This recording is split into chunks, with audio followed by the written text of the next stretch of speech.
बिस्मिल्लाहिर्रहमानिर्रहीम। अस्सलाम वालेकुम वरहमतुल्लाहि वबरकातुहू। मैं हूं आपका family physician doctor Mohammad Asif Yunus. Channel को सब्सक्राइब करें और साथ अपीयर होने वाले बेल आइकॉन को ज़रूर प्रेस करें। आज हम डिस्कस करेंगे बनाना से मुतल्लक़ यानी केलों से मुतल्लक़। इसके न्यूट्रिशनल फैक्ट्स क्या हैं, इसके अंदर कौन से ग़िज़ाई अज्जा पाए जाते हैं, उनके जिस्म के अंदर क्या फ़ायदे होते हैं, और इसके साथ साथ ज़्यादा मकदार में केले खाने से जिस्म को क्या नुकसान होता है वो भी हम इसमें डिस्कस करेंगे। तो इसलिए ज़रूरी है कि आप इस वीडियो को एंड तक देखें ताकि आपको सारे इसके बेनिफिट्स और इसका जो ड्रॉबैक है वो भी हम इसमें बता सकें। बनानास दुनिया में सबसे ज़्यादा खाया जाने वाला फल है। ये खुश जायका होने के साथ साथ ग़िज़ाई अज्जा से भी भरपूर होता है। इसके अंदर मुख्तलिफ़ किस्म के न्यूट्रिएंट्स होते हैं। मिसाल के तौर पे इसमें पोटाशियम अच्छी खासी मकदार में होता है, विटामिन B6 होता है, फ़ाइबर होता है और इसमें प्रीबायोटिक्स भी खासी मकदार में पाए जाते हैं।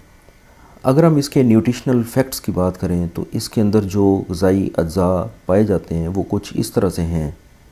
इसमें 106 कैलोरीज़ होती हैं, 1 ग्राम प्रोटीन होती है, 0 ग्राम फ़ैट यानी इसके अंदर फ़ैट नहीं होती, 27 ग्राम यानी 27 ग्राम इसमें कार्बोहाइड्रेट्स हैं, 3 ग्राम फ़ाइबर, 422 मिलीग्राम पोटेशियम होती है, 10 मिलीग्राम विटामिन C होता है और 0.4 मिलीग्राम विटामिन B6 होता है।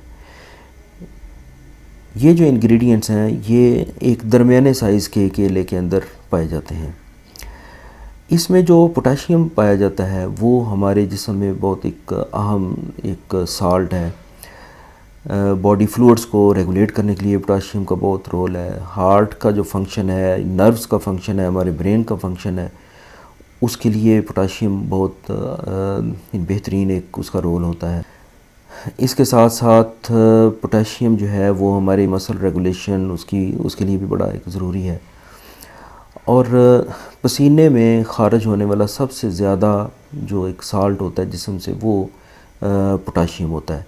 इसके अलावा अगर किसी को लूज़ मोशन या वॉमिटिंग होती है तो उसमें भी पोटाशियम जो है जिस्म से ख़ारिज होता है और इसमें पोटाशियम की कमी हो जाती है।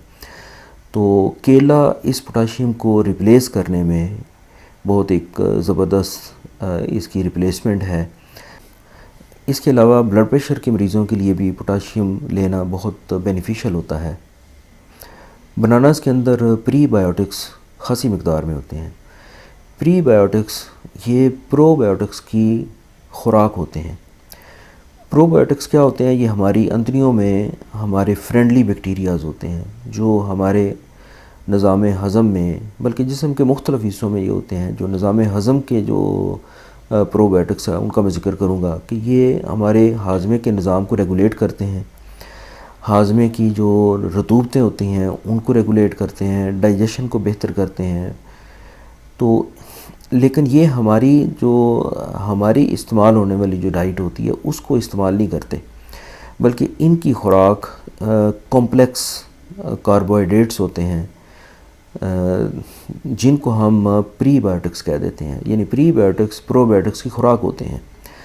तो केले में बहुत अच्छी मकदार प्रीबायोटिक्स होती है जो इनडायरेक्टली हमारे जो फ्रेंडली बैक्टीरियाज़ है उनकी खुराक बन के उनको अच्छा करते हैं, जो हमारे हाज़मे के निज़ाम को बेहतर करते हैं। तो इनडायरेक्टली केले का इस्तेमाल जो है वो हमारे डाइजेशन को, हमारे हाज़मे के निज़ाम को बेहतर करने के लिए भी बहुत फ़ायदेमंद साबित होता है।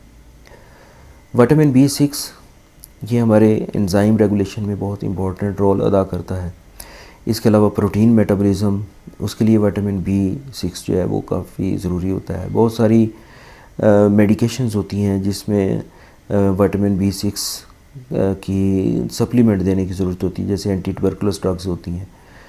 तो ऐसे में अगर बनानास प्रॉपर तरीके से इस्तेमाल किया जाए तो विटामिन B6 की कमी भी पूरी हो जाती है। इसके अलावा केले में एक अमाइनो एसिड होता है जिसका नाम ट्रिप्टोफैन है। ट्रिप्टोफैन का रोल बहुत अहम होता है बॉडी के अंदर। हमारे दिमाग में एक केमिकल होता है, एक न्यूरोट्रांसमीटर होता है जिसको हम सेरोटोनिन बोलते हैं। सेरोटोनिन का काम हमारे मूड को स्टेबलाइज़ करना होता है, हमारे अंदर खुशगवार एहसास पैदा करना होता है, बल्कि इसको हैप्पी हार्मोन का नाम दिया जाता है। अगर इसकी कमी हो जाए हमारे दिमाग में तो डिप्रेशन, एंग्जाइटी या इस तरह के नफसियाती मसाइल पैदा होते हैं। तो सेरोटोनिन की मुनासिब मिक़दार हमारे जिस्म के लिए, हमारे मूड के लिए, दिमाग के अच्छे फंक्शन के लिए ज़रूरी होती है। तो केले में मौजूद जो ट्रिप्टोफैन है उससे ये सेरोटोनिन बनता है। यानी सेरोटोनिन बनाने के लिए जिस चीज़ की ज़्यादा ज़रूरत होती है वो ट्रिप्टोफैन होता है। तो ये ट्रिप्टोफैन हमें केले से अच्छी खासी मिक़दार में हासिल होता है। तो इसका मतलब ये है कि अगर डेली बेसिस पे या ऑफ एंड ऑन केले का इस्तेमाल किया जाए तो ये मूड को स्टेबलाइज़ करने और हमारे जो नफसियाती मसाइल हैं उनको हल करने, डिप्रेशन को दूर करने, और उसमें भी एक इसका की रोल होता है। अब हम देखते हैं कि केले ज़्यादा मिक़दार में खाने से नुकसान क्या होता है। इसमें एक शुगर होती है जिसको हम सार्बिटोल बोलते हैं। सार्बिटोल की अगर ज़्यादा मिक़दार हमारी अंतड़ियों में जाती है तो वो गैसेस पैदा करती है, इनडाइजेशन करती है, हाजमे के जो निज़ाम है उसके अंदर खलल पैदा करती है। तो अगर ज़्यादा मिक़दार में केले इस्तेमाल किए जाएँ तो ये ज़्यादा मिक़दार में सार्बिटोल हमारी अंतड़ी में पहुंचकर ब्लॉटिंग, गैसेस या पेट में इनडाइजेशन, बदहज़मी की सी शिकायत पैदा कर सकते हैं। लेकिन ये चीज़ मुनासिब मिक़दार में, मसलन अगर रोज़ाना 2 से 3-4 केले अगर इस्तेमाल किए जाएँ तो उससे ये सिचुएशन पैदा नहीं होती। बल्कि अगर ये ज़्यादा मिक़दार में केले इस्तेमाल किए जाएँ तो तब ये इसका ये जो एक ड्रॉबैक है या जिसको हम नुकसान कह सकते हैं ये सामने आता है। तो इसका मतलब कि अगर हम मुनासिब मिक़दार में केले का इस्तेमाल करते हैं तो इसके जो हेल्थ बेनिफिट्स है उससे बहुत ज़बरदस्त फ़ायदा लिया जा सकता है। उम्मीद है कि आपको ये वीडियो पसंद आई होगी। मेरे चैनल को सब्सक्राइब करें और साथ अपीयर होने वाले बेल आइकॉन को ज़रूर प्रेस करें ताकि आपको हर नई आने वाली वीडियो का नोटिफिकेशन मिल सके। वीडियो को लाइक करें, शेयर करें। इजाज़त दीजिए। अल्लाह हाफ़िज़।